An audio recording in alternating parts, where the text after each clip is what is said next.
two things can be true at the same time. One, the SEC is still the premier athletic conference in FBS football, and two, these FCS games are and these crap week games, like week 12, week 13, they need to change immediately.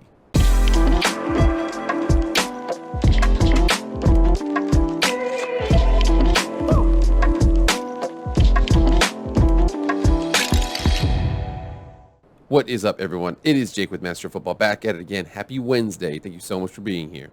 If you want to be up to date on all things college football, EA college football, pro football, Madden, anything related to American football, hit that red subscribe button. It will not disappoint you. It won't cost you anything either. All it's going to cost you is being up to date on all those things. Remember, hit the like button and the share button, anything like that. Without further ado, let's get into the video. All right, guys, so we are coming up on another week of football again. We've got 2 more weeks of football, and then we have conference championship week. There's a lot of things moving right now. I already mentioned about my video yesterday about, West Virginia's athletic director. Their search is going to be within a couple of weeks here. We know that this early signing window is mid-December, so that's going to be coming up quick, and then there's a lot of things happening soon. However, I wanted to show you something because there's one thing that I hate more than anything. It's SEC crap week. So we come over here and check out the college football scoreboard for this upcoming week. And again, we see here that last night, Bowling Green just beat Toledo, and then Ohio beat Ball State. Then we go over here, we got some more action on Wednesday. Thursday, we got SMU and Tulane. Friday, we got Tulsa and South Florida and San Diego State and New Mexico. And then, boom, we got some big games here. TCU Baylor. TCU is only favored by 2.5 according to Vegas. That is going to be a close one. I'm going to be watching that one as well. And then we come over here to the SEC, and we see Alabama's playing Austin Peay, and then Mississippi State is playing a 3-7 East Tennessee State. Oh, but Texas A&M will make it more difficult. They're going to play UMass. Right. So I felt like I was taking crazy pills here, but I come over here and check this out. Austin Peay is playing Alabama. East Tennessee State is playing Mississippi State. UMass is playing Texas A&M. We got Western Kentucky is playing Auburn. Now, at the same time, Western Kentucky is 7-4 team, and Auburn is 4-6. However, Auburn is only favored by 5.5. Watch that one. And then we have New Mexico State is playing Missouri, and UAB is playing LSU. Surprisingly, UAB is only a 14.5-point dog. Now, again, that is still considerable, but this is crazy to see this all the way down here in Week 12. We're seeing a lot of these FCS group of 5 teams way late in the season. It just doesn't make a lot of sense, man. Now, I want to make sure I preface something here to be 100% clear here. So, 2 things can be true at the same time. One, the SEC is still the premier athletic conference in FBS football. And 2, these FCS games and these crap week games, like week 12, week 13, they need to change immediately.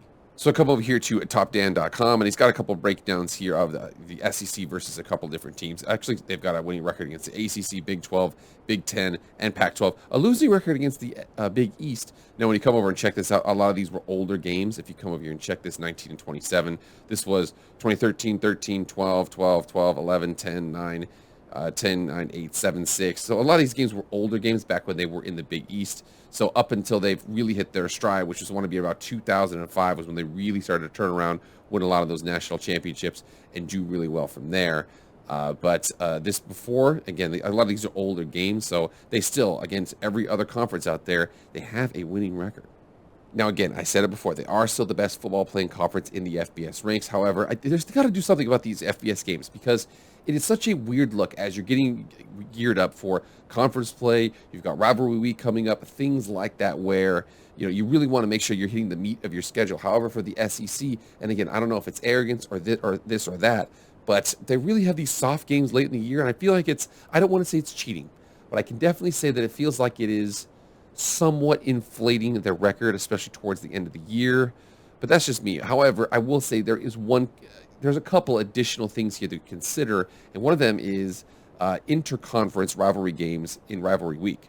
So here we are on week 13. This is rivalry week, and I just want to make sure we're clear here because you see the fact that Mississippi and Mississippi State are both in the SEC, Arkansas and Missouri both SEC. However, Florida State, Georgia Tech, South Carolina, Clemson, and Louisville, Kentucky. The rest of them here are all SEC versus SEC. However, these are all SEC versus ACC schools. They've all made these kind of decisions down here. Georgia Tech ACC, Clemson ACC, Louisville ACC, and then Florida State ACC. So there is some degree of difficulty in making sure you can coordinate between conferences and this and that. So there's an opportunity for open weeks to happen late in the year. However, I feel like they can easily make this up. Me personally, I don't necessarily mind Austin Peay at East Tennessee State or East Tennessee Tech or whatever on their schedule, but having it way late in the year is just something feels wrong about that. And again, I am not the only one to have this be an issue. So we come over here to Saturday Down South, and they've acknowledged this all the way back 8 years ago. So they basically say here the fact that they've been playing a lot of these FCS teams, and last season the SEC in particular drew some heat for its cupcake games with schools like Furman, Charleston Southern, Eastern Kentucky, and Sam Houston State dotting the schedule. Sam Houston State is going to be joining the FBS ranks later on. Many pundits like the SEC thought the SEC was unfairly loading up on FCS opponents, even though the number of lower tier opponents in conference played in 2014 wasn't out of line with the rest of the Power 5 conferences. That is true. I want to make sure that we understand that. So it's one of those things where I think it's just a bad look for the SEC right now, because playing those teams so late in the season, it looks like, what are you doing there? You want to break during conference schedules? Is it that tough? Oh my gosh. But you can see that the other conferences have addressed this situation in their own ways, starting with the Big Ten. That old article was 8 years ago, and this right here was 9 years ago, basically saying that Big Ten will no longer schedule games against FCS schools. And basically says here that the non-conference schedule in our league is ridiculous. It's not very appealing, so we've made an agreement that our future games will all be D1 schools. It will not be FCS schools. This does, to some degree, hurt those FCS schools. And again, I think one notable situation here was Appalachian State versus Michigan in 2007, where they had that game. This was 6 years later here. And what was that? Yeah, 6 years later. And they basically went to outlaw that Appalachian State is now an FBS school. But you can see the fact that they really wanted to address this. Now, it does hurt those FCS schools because they get a lot of their lifeblood from the money from playing these FBS schools. They get a big check. You get $1 million to go get destroyed by a team. However, that does help out your athletic department, considering the fact that a lot of these athletic departments aren't operating at a lot of gains. If they have to go play, take one loss, but get $1 million, they'll go do that situation there. However, the Big Ten, again, 9 years ago, basically said, no, we're not doing this anymore.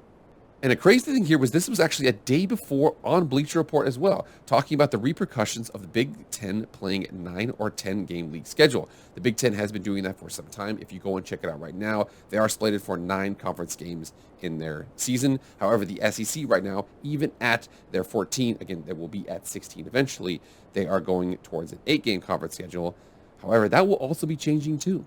So this came from August 22nd of 2022. Here we are on aseablue.com, so basically saying the SEC is pushing for a 9-game conference schedule. Kentucky's schedule could become a little harder in the near future. And again, when you think about that, it really matches out well because Texas and Oklahoma are being added in.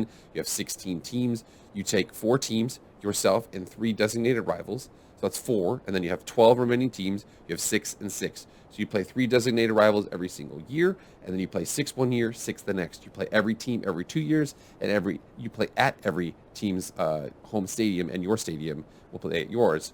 That was so confusing. You will play at their stadium, they will play at yours on every team in the league every 4 years. It's a really good matchup there for the 16. So it's going to be addressed in some way. I don't necessarily think that SEC Crap Week is going to be changed anytime soon.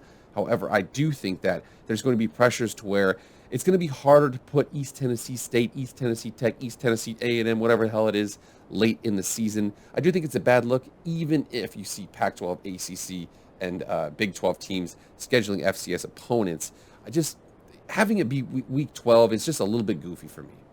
Now, again, part of this is, a little bit of SEC bias. And again, the SEC, like I said, you could still be the best conference in the land, but still also, you don't need to be scheduling games against like that. I mean, you remember a couple of years ago, I remember BYU and Utah, they would play first game of the season. A couple of years ago, Michigan and Notre Dame would play very early in the season. You'd see big games like that very, very early. You saw this last year, West Virginia and Pitt playing very early in the season. So I think that that's what needs to happen. I mean, I know there's some history with Georgia and Georgia Tech and Florida State being played late in the season. However, if we're going towards these schedules, remember, Oklahoma has just dropped Bedlam. just dropped it. Okay, no more Bedlam. Okay, no more Oklahoma State. They've just said no more to it.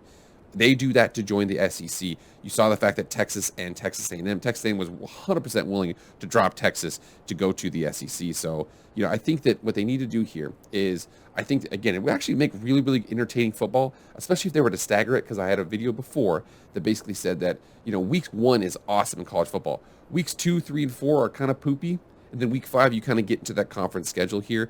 I would love it if week 2, they put a couple more, Louisville, Kentucky, or they put Florida State, or they put, Georgia Tech, something like that. That would make those weeks interesting because those weeks are a little soft. Again, week 1 is usually fire. Week 0 is cool because you're so excited. Week 1 is where the big games are, Chick-fil-A kickoff and things like that. Weeks 2, 3, and 4 could be better, and then week 4 and 5 and 6 you start to get into conference play. So my personal opinion, and again, I know I might be wrong here, I would want to take those games way late in the SEC schedule, those ACC games, move them up and put them again early in the season. I would also like to see Bedlam come back. That's just ridiculous they dropped that game. I mean, but that's just me.